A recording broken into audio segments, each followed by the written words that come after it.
வணக்கம். தலைப்புச் செய்திகள். புதுச்சேரி காவல்துறையினருக்கும் வார விடுமுறை. உள்துறை அமைச்சர் நமச்சிவாயம் தகவல்.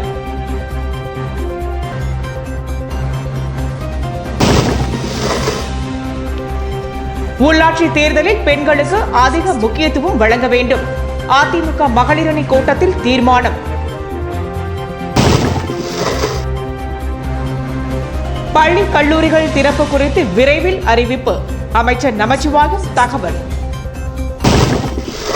இனி விரிவான செய்திகள். புதுச்சேரியில் காவலர்களுக்கு வார விடுமுறை அளிப்பது குறித்து அதிகாரிகளுடன் ஆலோசனை நடத்திய பிறகு அறிவிக்கப்படும் என்று உள்துறை அமைச்சர் நமச்சிவாயம் தெரிவித்துள்ளார். புதுச்சேரி சட்டப்பேரவையில் இறந்த பத்திரிகையாளர்களுக்கு நிதி உதவி வழங்கி பேசிய அமைச்சர் நமச்சிவாயம், தமிழகத்தில் காவல்துறையினருக்கு வாரத்தில் ஒரு நாள் ஓய்வு வழங்குவதற்கு அறிவிப்பு வெளியிடப்பட்டுள்ளது என்றும், அதுபோல புதுச்சேரி காவல்துறையினருக்கும் வார விடுமுறை வழங்குவது குறித்து ஆலோசனை நடத்தி உரிய அறிவிப்பு வெளியிடப்படும் என்றும் தெரிவித்தார். புதுச்சேரியில் நடைபெறவுள்ள உள்ளாட்சி தேர்தலில் பெண்களுக்கு அரசு உரிய முக்கியத்துவம் வழங்கப்பட வேண்டும் என்று அதிமுக மகளிரணி நிர்வாகிகள் கூட்டத்தில் தீர்மானம் நிறைவேற்றப்பட்டது. புதுச்சேரி மேற்கு மாநில அதிமுக மகளிரணி நிர்வாகிகள் ஆலோசனைக் கூட்டம் லெனின் வீதியில் உள்ள அதிமுக அலுவலகத்தில் நடைபெற்றது. மகளிரணி செயலாளர் வெரோனிகா தலைமையில் நடைபெற்ற கூட்டத்தில் மேற்கு மாநில செயலாளரும் முன்னாள் சட்டமன்ற உறுப்பினருமான ஓம் சக்தி சேகர் சிறப்பு அழைப்பாளர்களாக கலந்து கொண்டார். கூட்டத்தில் புதுச்சேரியில் இளம் விதவைகள் அதிகரித்து வருவதால் விதவை பெண்களுக்கான உதவித்தொகையை 3000 ரூபாயாக உயர்த்தி வழங்க வேண்டும். புதுச்சேரியில் நடைபெறவுள்ள உள்ளாட்சி தேர்தலில் பெண்களுக்கு அதிக முக்கியத்துவம் வழங்க வேண்டும். அதிமுகவின் மகளிரணி செயலாளராக முன்னாள் அமைச்சர் வளர்மதியை நியமனம் செய்த கழக ஒருங்கிணைப்பாளர், துணை ஒருங்கிணைப்பாளர்களுக்கு நன்றி தெரிவித்தல் உள்ளிட்ட பல்வேறு தீர்மானங்கள் நிறைவேற்றப்பட்டன.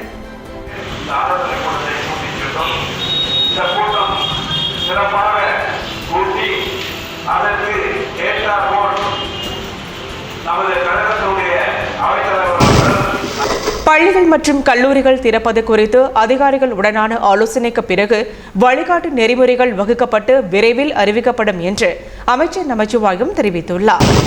செய்தியாளர்களுக்கு அளித்த பேட்டியில், தமிழகத்தில் கல்லூரிகளில் 1ஆம் ஆண்டு மாணவர் சேர்க்கைக்கு அறிவிப்பு வெளியிடப்பட்டு நடவடிக்கை எடுக்கப்பட்டு வருகிறது. அதன்படி புதுச்சேரியிலும் கல்லூரிகளில் மாணவர் சேர்க்கை குறித்து முடிவெடுக்க கல்வித்துறை அதிகாரிகளுடன் வரும் திங்கட்கிழமை முக்கிய ஆலோசனைக் கூட்டம் நடத்தப்படுகிறது. கூட்டத்தில் மாணவர் சேர்க்கை மட்டுமின்றி பள்ளி கல்லூரிகள் திறப்பு, ஆசிரியர்களை பள்ளிக்கு வரவழைப்பது போன்ற முக்கிய விஷயங்கள் குறித்து ஆலோசிக்கப்பட உள்ளது. பின்னர் இது குறித்து உரிய அறிவிப்பு வெளியிடப்படும். பள்ளி கல்லூரிகள் திறப்பிற்கான வழிகாட்டு நெறிமுறைகள் குறித்தும் இக்கூட்டத்தில் முடிவெடுக்கப்படும். 250க்கு மேற்பட்ட படங்களை ஒருமுறை பார்த்து அதனை ஞாபகம் வைத்து கூறும் 3 வயது சிறுவனின் செயல் கலாம் புக் ஆஃப் ரெக்கார்டில் இடம்பெற்றுள்ளது. புதுச்சேரி மேட்டுப்பாளையம் சண்முகாபுரம் பகுதியைச் சார்ந்தவர் ஸ்டாலின். இவரது மனைவி லட்சுமி நாராயணி தனியார் பள்ளி ஆசிரியராக பணியாற்றி வருகின்றார்.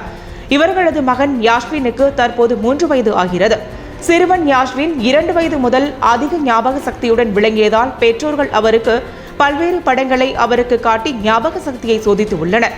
குறிப்பாக உலகத்தில் உள்ள நாட்டின் தேசிய கொடிகள், அதன் தலைநகரம், விலங்குகள் பெயர்கள், பறவைகள் பெயர்கள், தேசிய தலைவர்களின் பெயர்கள், மலர்களின் பெயர்கள், மரங்களின் பெயர்கள் என 250க்கும் மேற்பட்ட படங்களை ஒருமுறை காண்பித்தால் அதனை ஞாபகம் வைத்துக் கொண்டு மீண்டும் அதனை கூறி வருகின்றார். சிறுவனின் இந்த சாதனை கலாம் புக் ஆஃப் ரெக்கார்டில் இடம்பெற்றுள்ளது. சாதனை படைத்துள்ள சிறுவனை பெற்றோர்கள் முதல் அனைவரும் பாராட்டி வருகின்றனர். Cuba, Switzerland, Mexico, India, New Zealand, Norway,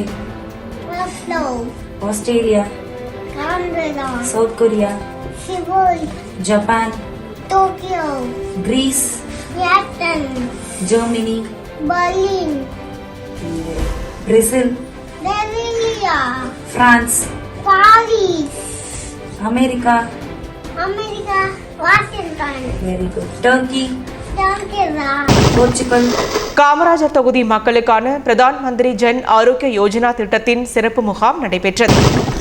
பாரத பிரதமர் நரேந்திர மோடியின் ஆயுஷ்மான் பாரத் எனப்படும் பிரதான் மந்திரி ஜன் ஆரோக்கியா யோஜனா என்ற 5 லட்சத்திற்கான இலவச இன்சூரன்ஸ் திட்டத்தை பொதுமக்களிடம் கொண்டு சேர்க்கும் விதமாக பாஜக இளைஞரணி மாநில தலைவர் உமாசங்கர் காசிலிங்கம் தலைமையில் காமராஜ் நகர் தொகுதிக்குட்பட்ட சாமிப்பிள்ளை தோட்டம் பகுதியில் சிகப்பு அட்டைதாரர்களுக்கு பதிவு செய்யும் நிகழ்ச்சி நடைபெற்றது. ஏராளமானோர் பங்கு பெற்ற இந்த நிகழ்ச்சிக்கு காமராஜர் நகர் சட்டமன்ற தொகுதி உறுப்பினர் ஜான்குமார், மாநில தலைவர் சாமிநாதன், இளைஞரணி மாநில தலைவர் கோவிந்தன் கோபதி, மாவட்ட தலைவர் நாகேஸ்வரன் ஆகியோர் முன்னிலை வகித்தனர். மேலும் இந்த நிகழ்ச்சியில் தொகுதி தலைவர் திருமதி தனலட்சுமி, மாநில இளைஞரணி பொதுச் செயலாளர் வேல்முருகன், இளைஞரணி தொகுதி தலைவர் பரத் மற்றும் ஏராளமானோர் கலந்து கொண்டு சிறப்பித்தனர். இதை பற்றி ஒரு கௌரவம்லாம் சொல்லுவாங்க. ஆனால் இந்த மாதிரியான திட்டம் இந்த வேல்டே கிடையாது. இது பிற்பாடு தான் மற்றவங்க போட்டாலும் ஆச்சு. ஆனால் அந்த ஏழைங்களுக்காக செய்யணுன்றதை நேரடியாக போய் நம்ம 250 ரூபா தான் கிடைக்கும். இன்னும் 250 ரூபா எல்லாமே எடுத்துருவாங்க. என்னைக்கு ஒவ்வொருத்தருக்கும் அந்த பணம் விழுந்து அந்த பணத்தை உங்களுக்கு நேரடியாக விழுதோ அன்னையிலேருந்து பிரதமர் மோடி அவர்கள் இப்பேர் பண்ண திட்டத்தை நமக்கெல்லாம் செஞ்சுக்கிறாருன்னு அர்த்தமாகும். சட்டமன்ற உறுப்பினர்கள் அனைவருக்கும் என்னுடைய முதல் வணக்கத்தை தெரிவித்துக் கொள்கிறேன். நான் இந்த பாரத பிரதமர் திரு நரேந்திர மோடி அவர்களால் துவக்கப்பட்ட இந்த ஆயுஷ்மான் பாரத் பிரதான் மந்திரி ஜன் ஆரோக்கிய யோஜனா 1,91,700 கொரோனாவால் பாதிக்கப்பட்டு உயிரிழந்த பத்திரிகையாளர்களின் குடும்பத்திற்கு உள்துறை அமைச்சர் நமச்சிவாயம் தமது சொந்த நிதியில் இருந்து தலா 1 லட்சம் ரூபாய் நிதி உதவி வழங்கினார். கொரோனா பேரிடர் காலத்தில் புதுச்சேரியை சேர்ந்த பத்திரிகையாளர்கள் 3 பேர் பாதிக்கப்பட்டு சிகிச்சை பலனின்றி உயிரிழந்துள்ளனர். இவர்களுக்கு புதிதாக பொறுப்பேற்றுள்ள உள்துறை அமைச்சர் நமச்சிவாயம் சொந்த செலவில் உயிரிழந்த பத்திரிகையாளர்களின் குடும்பத்தினருக்கு 1 லட்சம் ரூபாய் வழங்கினார். மேலும் நிகழ்ச்சியில் பத்திரிகையாளர்கள் பலர் கலந்து கொண்டனர்.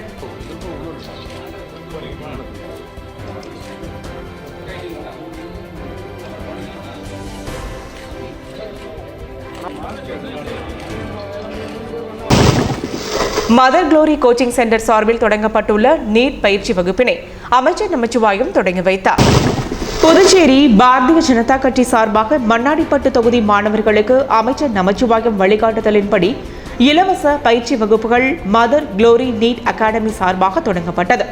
மேலும் மாணவர்களை ஊக்குவிக்கும் வகையில் மண்ணாடிப்பட்டு தொகுதி மாணவர்களுக்கு நீட் பாட புத்தகங்களை அமைச்சர் நமச்சிவாயம் வழங்கினார். நிகழ்ச்சிக்கான ஏற்பாடுகளை அகாடமி நிறுவனர் பாரதிய ஜனதா கட்சி நகர மாவட்ட துணைத் தலைவருமான அந்துவான் பிரபு மற்றும் கோச்சிங் சென்டர் மேலாளர் ராபர்ட் கிளைவ் செய்திருந்தார். மேலும் நிகழ்ச்சியில் பாஜக பிரமுகர் சாம்ராஜ், முன்னாள் கவுன்சிலர் ராஜன், ஜெயபிரகாஷ், மாநில செயற்குழு உறுப்பினர் மகேஷ், அறிவுசார் பிரிவு தலைவர் சுதாகர் மற்றும் தொகுதி நிர்வாகிகள் பலர் கலந்து கொண்டனர்.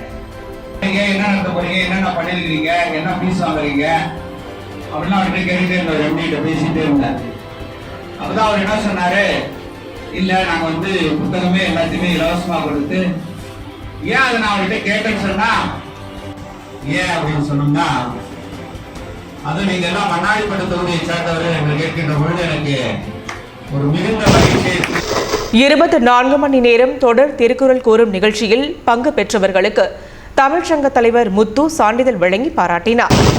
புதுவை தமிழ்ச்சங்கத்தில் வாணிதாசனார் விழா மற்றும் திருக்குறளை தேசிய நூலாக அறிவிக்க வலியுறுத்தி 24 மணி நேரம் நடைபெற்ற திருக்குறள் கூறும் சாதனை நிகழ்வில் பங்கேற்றவர்களுக்கு சான்றிதழ் வழங்கும் நிகழ்வு நடைபெற்றது. சங்க தலைவர் முத்து தலைமை தாங்கினார். செயலாளர் சீனு மோகன்தாஸ் முன்னிலை வகித்தார். பொருளாளர் மற்றும் நிர்வாகிகள் பலர் கலந்து கொண்டனர். மேலும் இந்நிகழ்ச்சியில் தமிழ் அறிஞர்கள், கவிஞர்கள் 100க்கும் மேற்பட்டவர்கள் கலந்து கொண்டனர். அந்த பஞ்சபூதத்தில் எது காட்டுக்கு திருக்காலத்துக்கு சொல்லுவாங்க, மண்ணுக்கு திருவாரூர், இப்படி ஒவ்வொரு இதுக்கு சிதம்பரம் ஆகாயம் முத்தறிவாத அடிப்படையில் பார்க்கக்கூடியது. அப்ப நீங்க காற்றை எப்படி சுவாசிக்க வேண்டும், அதை திருக்குறள் அற்புதமா விளக்குறார். உணவுகளை எப்படி உண்ண வேண்டும், தேரையை விளக்குகிறார். புதுச்சேரியில் கடந்த 3 நாட்கள் நடைபெற்ற தடுப்பூசி திருவிழாவில் 18,000க்கும் மேற்பட்டோருக்கு தடுப்பூசி செலுத்தப்பட்டுள்ளதாக சுகாதாரத்துறை தெரிவித்துள்ளது. புதுச்சேரியில் கொரோனா 3ஆம் அலை என்ற நிலை இல்லாமல் இருப்பதற்கும் கொரோனா நோய் தொற்றை முற்றிலுமாக கட்டுப்படுத்த அனைவருக்கும் இலவசமாக தடுப்பூசி செலுத்தும் பொருட்டு தடுப்பூசி திருவிழாவை சுகாதாரத்துறை தொடர்ந்து நடத்தி வருகிறது. இந்நிலையில் கடந்த ஜூலை 29 முதல் 31ஆம் தேதி வரை 3 நாட்கள் நடைபெற்ற இந்த தடுப்பூசி திருவிழாவில் 18,729 நபர்களுக்கு கொரோனா தடுப்பூசிகள் செலுத்தப்பட்டுள்ளதாகவும் மேலும் இதுவரை புதுச்சேரியில் 2ஆம் டோஸ் உட்பட 7,09,529 கொரோனா தடுப்பூசிகள் போடப்பட்டுள்ளதாக சுகாதாரத்துறை தெரிவித்துள்ளது. கொரோனா ஊரடங்கால் ஏற்பட்டுள்ள மன அழுத்தத்தை போக்க ஆரிய வைசிய செட்டியார்கள் ஒன்று சேர்ந்து குடும்ப முப்பெரும் விழாவை நடத்தினர். கொரோனா ஊரடங்கு காரணமாக ஏற்பட்டுள்ள மன அழுத்தத்தை போக்கும் வகையில் வில்லியனூரில் வசிக்கும் ஆரிய வைசிய செட்டியார்கள் தங்கள் குடும்பத்தினருடன் இணைந்து குடும்ப விழாவை கொண்டாடினர்.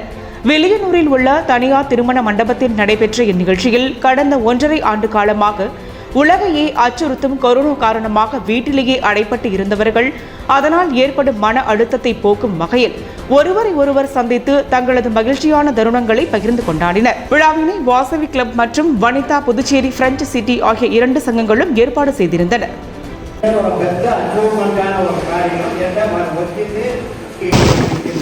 தமிழ்நாடு முஸ்லிம் முன்னேற்றக் கழக மனிதநேய மக்கள் கட்சியின் புதுச்சேரி மாவட்ட பொதுக்குழு கூட்டத்தில் பல்வேறு தீர்மானங்கள் நிறைவேற்றப்பட்டன.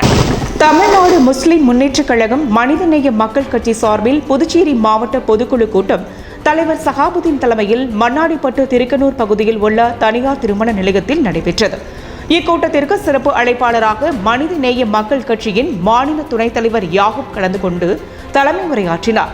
இதில் புதுச்சேரி மாவட்ட தமிழ்நாடு முஸ்லிம் முன்னேற்றக் கழகம் மாநில செயலாளர் காரைக்கால் அப்துல் ரகுமான் சிறப்பு அழைப்பாளராக கலந்து கொண்டு சிறப்பித்தார்.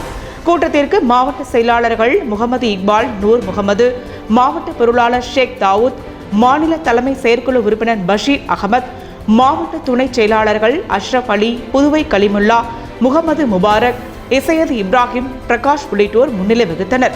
மேலும் இந்த பொதுக்குழு கூட்டத்தில் புதுச்சேரி மாநிலத்தில் கல்வி நிறுவனங்களின் இடஒதுக்கீடு அடிப்படையிலும் கல்வி சேர்க்கையிலும் வேலை வாய்ப்பிலும் முன்னுரிமை வழங்க வேண்டும், வக்பு வாரிய தலைவரை விரைந்து நியமிக்கவும், ஏழை எளிய மக்களுக்கு மனைப்பட்டா வழங்க வேண்டும் என்றும் தமிழகத்தில் உள்ளது போன்று உலமாக்கல் நலவாரியம் அமைத்து உலமாக்களுக்கு அரசு ஊதியம் வழங்க வேண்டும் உள்ளிட்ட பல்வேறு தீர்மானங்கள் இந்த கூட்டத்தில் நிறைவேற்றப்பட்டன.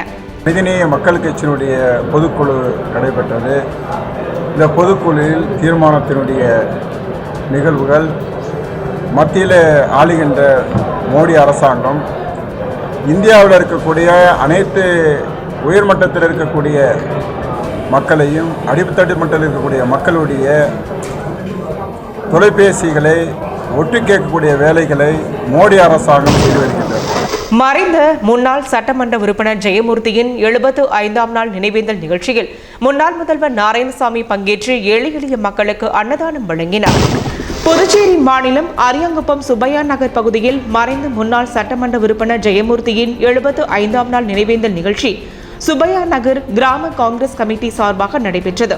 இதில் அரியாங்குப்பம் வட்டார காங்கிரஸ் தலைவர் சங்கர் தலைமை தாங்கினார். சிறப்பு அழைப்பாளர்களாக முன்னாள் முதல்வர் நாராயணசாமி, காங்கிரஸ் கட்சியின் மாநில தலைவர் ஏவி சுப்பிரமணியன் மற்றும் பிரச்சார தலைவர் திருநாவுக்கரசு, கம்யூனிஸ்ட் தலைவர் கீதநாதன் ஆகியோர் நினைவு உரையாற்றினார்கள். மேலும் கட்சியின் தலைவர்களும் தொண்டர்களும் பொதுமக்களும் கலந்து கொண்டு ஜெயமூர்த்தியின் திருவுருவப் படத்திற்கு மலரஞ்சலி செலுத்தினர்.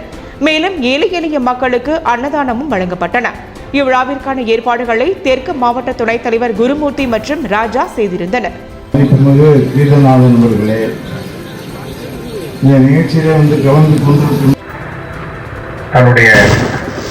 மணவெளி தொகுதி நாம் தமிழர் கட்சி சார்பில் பொதுமக்களுக்கு கபசுர குடிநீர் வழங்கப்பட்டது. புதுச்சேரி நாம் தமிழர் கட்சி மணவெளி தொகுதி சார்பாக கொரோனா பெருந்தொற்று 3ஆம் அலை பரவாமல் தடுப்பதற்காக பொதுமக்களுக்கு கபசுர குடிநீர் வழங்கும் நிகழ்வு மற்றும் உறுப்பினர் சேர்ப்பு முகாம் நடைபெற்றது.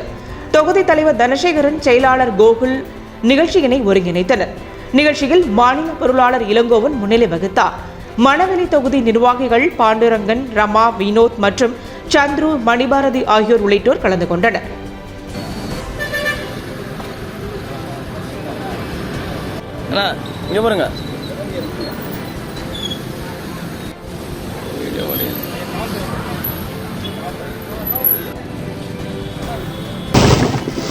அகில பாரத ஐயப்ப சேவா சபரிமலை நிர்வாகியின் நினைவேந்தல் நிகழ்ச்சியினை முன்னிட்டு அன்னதானம் வழங்கப்பட்டது. அகில பாரத ஐயப்ப சேவா சபரிமலை சங்கத்தின் நிர்வாகி நாகராஜன் 1ஆம் ஆண்டு நினைவேந்தல் நிகழ்ச்சியை முன்னிட்டு வில்லியனூர் திருக்காமேஸ்வரர் ஆலயத்தின் அருகே ஏழை எளிய மக்களுக்கு அன்னதானம் வழங்கப்பட்டது. முன்னதாக அலங்கரிக்கப்பட்ட நாகராஜரின் திருவுருவப் படத்திற்கு அஞ்சலி செலுத்தப்பட்டது. கிளை செயலாளர் பாண்டுரங்கன் ஏற்பாட்டில் நடைபெற்ற நிகழ்ச்சியில் தலைவர் ஏகாம்பரம், கௌரவ தலைவர் கண்ணபிரான், துணைத் தலைவர் துரை, ராமதாஸ் ஆகியோர் தலைமை தாங்கினர். அகில பாரத ஐயப்ப சேவா சபரிமலை சங்கத்தின் தலைமை நிர்வாகிகள் நந்தகோபால், சுரேஷ், கோபி, நடராஜன் ஆகியோர் முன்னிலை வகித்தனர். மேலும் அகில பாரத ஐயப்ப சேவா சங்க உறுப்பினர்கள் மற்றும் பக்தர்கள் உட்பட பலர் கலந்து கொண்டனர். ஓகே, போடுங்க. உங்க ஃபேமிலி நீங்க போடுங்க. நீங்க போடுங்க. ஒரு வேளை போடுங்க. நீங்க தேவையில்ல, பின்னாடி இருக்கவங்க கேட்டுக்கணும்ல.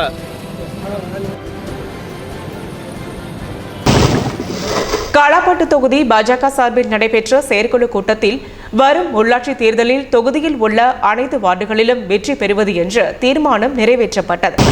காலாப்பட்டு தொகுதி பாரதிய ஜனதா கட்சி செயற்குழு கூட்டம் கிழக்கு கடற்கரை சாலையில் உள்ள திருமண மண்டபத்தில் தொகுதி தலைவர் பிரகாஷ் தலைமையில் நடைபெற்றது. இதில் சட்டமன்ற உறுப்பினர் கல்யாண சுந்தரம் கலந்து கொண்டு சிறப்புரை ஆற்றினார். மேலும் இதில் உழவர்கரை மாவட்ட தலைவர் நாகேஸ்வரன் மற்றும் தொகுதி நிர்வாகிகள் பலர் கலந்து கொண்டனர்.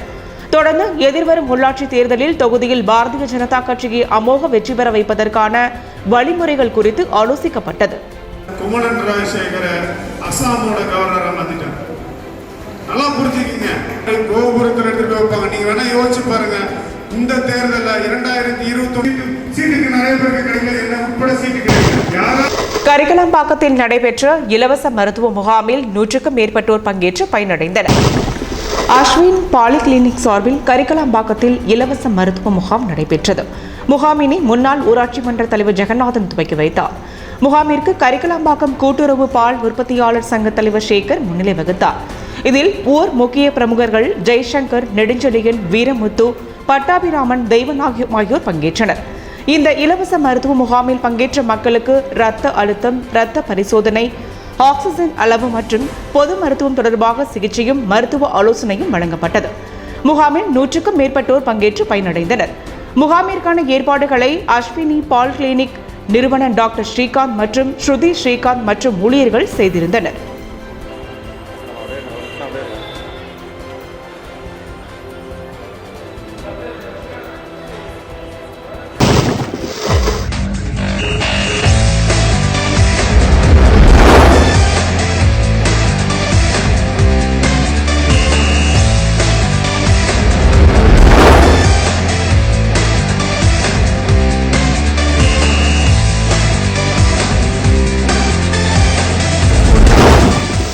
உச்சநீதிமன்றத்தில் தொடங்கப்பட்டுள்ள தொலைபேசி உரையாடல் வழக்கின் விசாரணை வரும் 5ஆம் தேதி நடைபெற உள்ளது. இந்தியாவில் பெகாசஸ் உளவு சாஃப்ட்வேர் மூலம் அரசியல் தலைவர்கள், தொழிலதிபர்கள், பத்திரிகையாளர்கள், நீதிபதிகள் உள்ளிட்டோரின் தொலைபேசி உரையாடல் ஒட்டு கேட்கப்பட்டதாக தகவல்கள் வெளியாகியுள்ளன. இந்த பிரச்சனையை எதிர்க்கட்சிகள் கிளப்பி போராட்டம், பாராளுமன்றத்தில் அமளி போன்ற நிகழ்வுகளில் ஈடுபட்டு வருகின்றது. மூத்த பத்திரிகையாளர்கள் ராம், சசிகுமார் உள்ளிட்டவர்களின் தொலைபேசிகளும் ஒட்டு கேட்கப்பட்டதாக கூறப்பட்டது. இதையடுத்து ராம், சசிகுமார் ஆகியோர் உச்சநீதிமன்றத்தில் வழக்கு தொடர்ந்துள்ளனர். தொலைபேசி ஒட்டு கேட்பு தொடர்பாக முழு அளவில் விசாரணை நடத்த வேண்டும் என்று அதில் கூறப்பட்டுள்ளது. இதை விசாரிக்க உச்சநீதிமன்றம் ஒப்புக்கொண்டுள்ளது. இந்த வழக்கு வருகிற 5ஆம் தேதி விசாரணைக்கு எடுத்துக் கொள்ளப்படும் என்று அறிவிக்கப்பட்டுள்ளது. தலைமை நீதிபதி NV ரமணா, நீதிபதி சூரியகாந்த் ஆகியோர் அடங்கிய பெஞ்ச் முன்பு விசாரணை நடைபெறும். அப்போது சில உத்தரவுகள் பிறப்பிக்கப்படும் என்று எதிர்பார்க்கப்படுகிறது. இதேபோல மேல்சபை MP ஜான் பிரிட்டா, வக்கீல் ML சர்மா ஆகியோர் தனி மனு தாக்கல் செய்துள்ளனர். காங்கிரஸ் மூத்த தலைவர் கபில் சிபிலும் மனு தாக்கல் செய்துள்ளார். இவையும் விசாரணைக்கு வர இருக்கின்றது. 5ஆம் தேதி விசாரணை நடக்கும் போது உச்சநீதிமன்றம் பல்வேறு உத்தரவுகளை பிறப்பிப்பதற்கான வாய்ப்புகள் உள்ளது.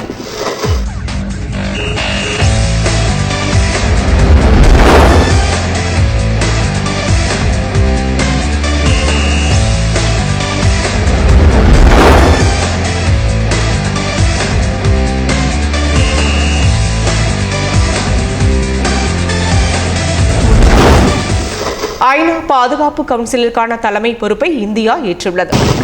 ஐநாவின் அதிகாரம் மிகுந்த பாதுகாப்பு கவுன்சிலின் தற்காலிக உறுப்பினராக 2021 மற்றும் 2022 ஆண்டுகளுக்காக இந்தியா தேர்ந்தெடுக்கப்பட்டுள்ளது. 15 உறுப்பினர் கொண்ட கவுன்சிலில் நிரந்தர உறுப்பினர்களான 5 நாடுகளை தவிர்த்து இந்தியா உட்பட 10 நாடுகள் தற்காலிக உறுப்பினர்களாக உள்ளன. இந்த கவுன்சிலில் அங்கம் வகிக்கும் நாடுகள் ஒவ்வொன்றும் சுழற்சி முறையில் ஒவ்வொரு மாதமும் கவுன்சிலுக்கு தலைமை தாங்கும். அந்த வகையில் இந்தியா இந்த மாதம் பாதுகாப்பு கவுன்சிலுக்கு தலைமை ஏற்றுள்ளது.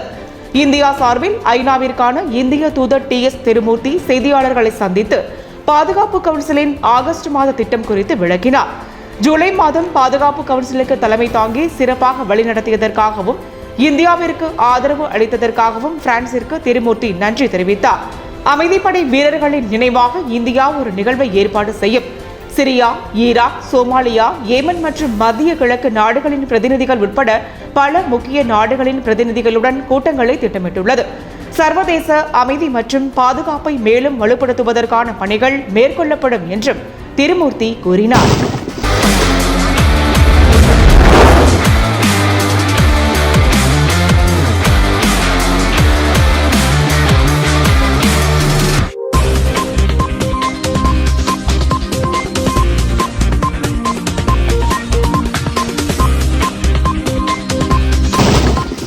அரையிறுதிப் போட்டியில் தோல்வியுற்ற PV சிந்து வெண்கல பதக்கத்திற்கான போட்டியினை சீன வீராங்கனையுடன் மோதுகின்றார். இந்தியாவின் முன்னணி பேட்மிண்டன் வீராங்கனையும் ரியோ ஒலிம்பிக்கில் வெள்ளிப் பதக்கம் பெற்றவருமான PV சிந்து டோக்கியோ ஒலிம்பிக் போட்டியில் லீக் ஆட்டங்களில் சிறப்பான ஆட்டத்தை வெளிப்படுத்தினார்.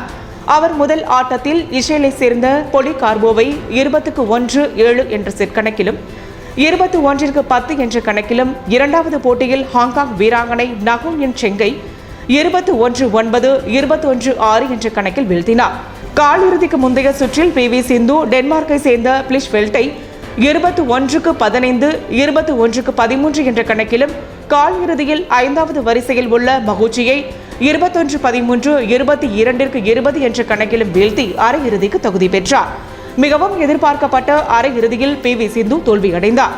7வது வரிசையில் உள்ள அவர் 18-21, 12-21 என்ற கணக்கில் இரண்டாம் நிலை வீராங்கனையான தாய் சுங்கிடம் தோற்றார். அவரால் ஒரு செட்டை கூட வெல்ல முடியவில்லை. அந்த அளவிற்கு தாய் சுங்கின் ஆட்டம் பிரமாதமாக இருந்துள்ளது. இந்நிலையில் வெண்கல பதக்கத்திற்கான போட்டியில் சீனாவைச் சேர்ந்த ஹிபி ஜியாவை PV சிந்து சந்திக்கிறார். இதில் அவர் வெற்றி பெற்று வெண்கல பதக்கம் பெறுவாரா என்று அனைவரும் ஆவலுடன் எதிர்பார்க்கின்றனர். இன்றைய தங்கம் மற்றும் வெள்ளி விவரம் வழங்குவோர் ஸ்ரீ தேவா கோல்டு மார்ட். தங்கம் 1 கிராம் 4500 ரூபாய், வெள்ளி 1 கிராம் 73 ரூபாய்.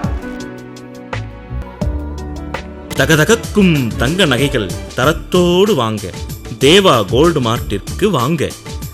தேவா கோல்டு மார்ட், இலக்கம் 138A, பாரதி வீதி, புதுச்சேரி. மீண்டும் தலைப்புச் செய்திகள். புதுச்சேரி காவல்துறையினருக்கும் வார விடுமுறை, உள்துறை அமைச்சர் நமச்சிவாயம் தகவல்.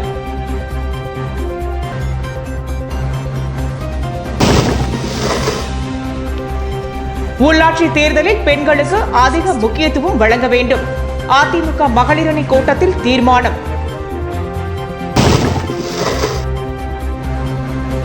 பள்ளி கல்லூரிகள் திறப்பு குறித்து விரைவில் அறிவிப்பு, அமைச்சர் நமச்சிவாயம் தகவல். இத்துடன் செய்திகள் நிறைவடைந்தன. வணக்கம்.